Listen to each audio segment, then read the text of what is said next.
Praise the Lord, ஹல்லேலூயா. சீயோன் முழு வேதாகம ஆய்விற்கு அன்போடு கூட இயேசு கிறிஸ்துவின் நாமத்தில் உங்களை வரவேற்கிறேன். இந்த தினத்திலும் யாக்கோபு எழுதின நிருபத்திலிருந்து வசனங்களை தியானிக்க சர்வம தேவன் நமக்கு கிருபை பாராட்டுவாராக. இந்த அதிகாரத்திலே இந்த புத்தகத்தில் 5 அதிகாரங்கள் உண்டு. யாக்கோபு நிருபம் ஒரு பொதுவான நிருபம், குறிப்பிட்ட சபைக்காக அல்ல, திரள் கூட்டமான மக்களுக்காக எழுதப்பட்டது.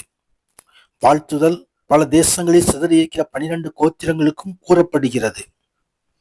இங்கே எருசலேமில் முதல் மனம் திரும்பி கிறிஸ்தவர்களாக இருந்தவர்கள், பின்பு ஸ்தேவான் கல்லெறிந்து கொல்லப்பட்ட பின்பு இழைக்கப்பட்ட துன்பத்தை தாங்காமல் சிதறி சென்றவர்கள். அவர்கள் பெனிக்கேயா, சிப்புரு தீவு, அந்தியோக்கியா ஆகிய அநேக இடங்களிலே சிதறி போயிருக்கிறார்கள். அது விசுவாசத்தை சோதிக்கும் விடா முயற்சி தேவைப்படும் சோதனைகளையும் துன்பங்களையும் சந்தோஷமாக சந்திக்க வேண்டும் என்பதை இந்த நிருபம் தெளிவாக்குகிறது. முதல் அதிகாரத்திலே சோதனைகளும் பரீட்சிக்கப்படுதலும் குறித்து அங்கே யாக்கோபு எழுதுகிறார்.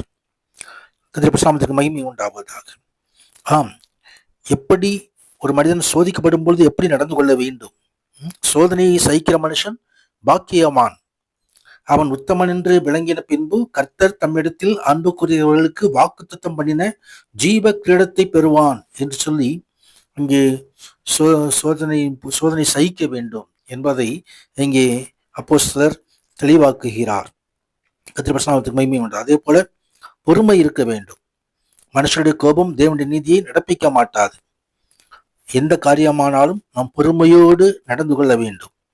பேசுகிறதற்கு பொறுமையாகவும், கேட்கிறதற்கு தீவிரமாயும், கோபிக்கிறதற்கு தாமதமாயும் இருக்க வேண்டும் என்பதை இந்த வசனம் தெளிவுபடுத்துகிறதை குறித்து பார்க்கிறோம்.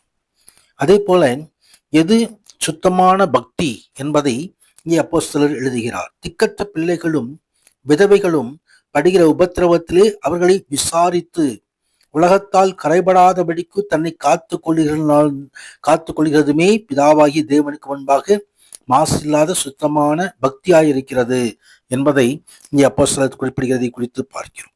2வது அதிகாரத்திலே பட்சபாதம் நாம் கடைபிடிக்க கூடாது என்பதை, ஒரு சபையிலே செல்வந்தர்கள் இருக்கலாம், அதே போல ஏழைகள் இருக்கலாம், ஆனால் சபையிலே அவர்கள் எல்லோரும் சமமாக நடத்தப்பட வேண்டும் என்பதை இங்கே அப்போஸ்தலர் கற்றுத்தருகிறார்.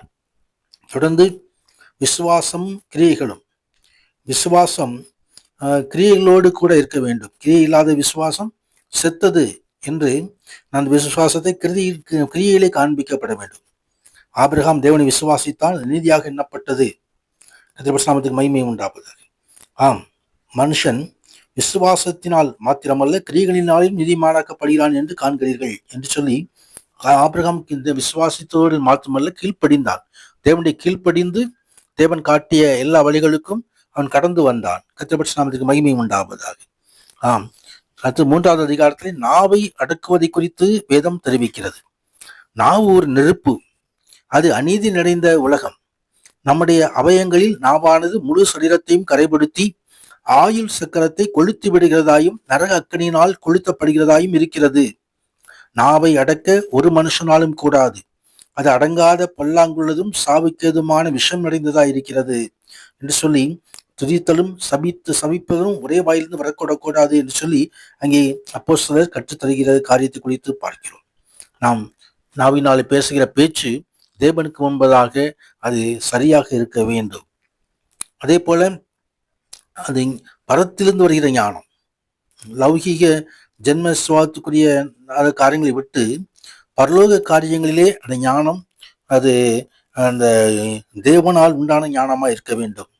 பரத்திலிருந்து வருகிற ஞானம் சுத்தமுள்ளதாய், சமாதானமும் சாந்தமும் இணக்கமும் உள்ளதாய், இரக்கத்தாலும் நற்கனிகளாலும் நிறைந்ததாயும் பட்சபாதம் இல்லாமல் மாயமற்றதுமாய் இருக்கிறது என்பதை அங்கே அப்போஸ்தலர் சுட்டி காட்டுகிறார். 4வது அதிகாரத்திலே முழுவதுமாய் தேவனிடத்தில் எப்படி சேர வேண்டும், எப்படி தேவனுக்கு கீழ்ப்படிந்திருக்க வேண்டும் என்பதையெல்லாம் அப்போஸ்தலர் கற்றுத்தருகிறதை குறித்து பார்க்கிறோம். தேவனிடத்தில் சேருங்கள், தேவனுக்கு கீழ்ப்படிந்திருங்கள், பிசாசுக்கு எதிர்த்து நில்லுங்கள், அப்பொழுது அவன் உங்களை விட்டு ஓடி போவான். சத்ருவானவனை நம்மை விட்டு ஓடி போக வேண்டுமானால் தேவனுக்கு நாம் முழுமையாக கீழ்ப்படிந்திருக்க வேண்டும். பிசாசுக்கு எதிர்த்து நிற்க வேண்டும். கத்திரபஸ்நாமத்துக்கு மகிமை. தேவனாய் கர்த்தர் வானத்தையும் பூமியும் படைத்த தேவன், வானத்திலும் பூமியிலும் சகல அதிகாரம் உடைய தேவன். நாடுடைய பிள்ளைகளுக்கு அவர் அதிகாரம் தந்திருக்கிறார். சர்ப்பங்களை மிதிக்கும்படியாய், தேர்களை எல்லாம் மிதிக்கும்படி கர்த்தருடைய அதிகாரம் நமக்கு இருக்கிறது. அந்த அதிகாரத்தை பயன்படுத்தி சத்ருவுக்கு எதிர்த்து நிற்க வேண்டும். கர்த்தருக்கு முன்பாக தாழ்மைப்பட வேண்டும். அப்பொழுது தேவன் நம்மை உயர்த்துகிற தேவனாக இருக்கிறார். தாழ்மைப்படுகிறவர்களுக்கு அவர் கிருபை தருகிற தேவனாக இருக்கிறார். கர்த்தருடைய நாமத்திற்கு மகிமை உண்டாவதாக.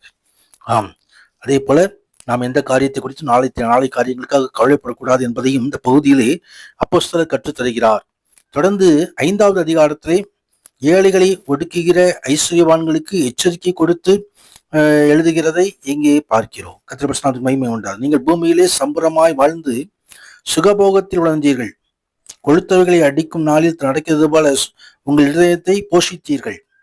நீதிமான்களை நீங்கள் ஆக்கணைக்குள்ளாக தீர்த்து கொலை செய்தீர்கள். அவன் உங்களுடைய எதிர்த்து நிற்கவில்லை என்பதை குறித்து ஆண்டவருடைய நியாய தீர்ப்பு அப்படிப்பட்டவர்களுக்கு வரும் என்பதை எச்சரித்து அப்போஸ்தலர் சொல்லுகிறார்.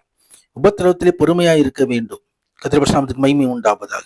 நீங்கள் நீடிய பொறுமையோடு இருந்து உங்கள் இதயங்களை ஸ்திரப்படுத்துங்கள். கர்த்தருடைய வருகை சமீபமாக இருக்கிறது என்று வருகைக்கு ஆயத்தப்படும்படியாக.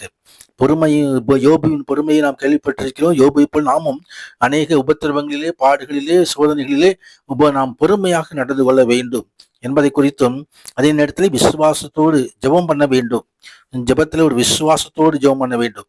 எலியாவின் ஜெபத்தை அங்கே காட்டி எலியா எப்படி கருத்தோடு ஜெபித்து, அதே போல் நாமும் கூட விசுவாசத்தோடு நம்ம கேட்கிற காரியம் தேவனுக்கு சித்தமானால் அது கண்டிப்பாக நமக்கு கிடைக்கும் என்ற விசுவாசத்தோடு ஜெபிக்க வேண்டும் என்பதை இங்கே அப்போஸ்தலர் நமக்கு கற்றுத்தருகிறார். இந்த வசனங்கள் எல்லாம் தியானித்து சர்வவல்லமையுள்ள தேவகுமாரனுடைய வருகைக்கு நாம் ஆயத்தப்படுவோம். உன்னதரான தேவன் தாமே இந்த நாளிலும் இந்த தியானத்தில் ஈடுபடுகிற அனைவரையும் கர்த்தர் ஆசீர்வதிப்பாராக.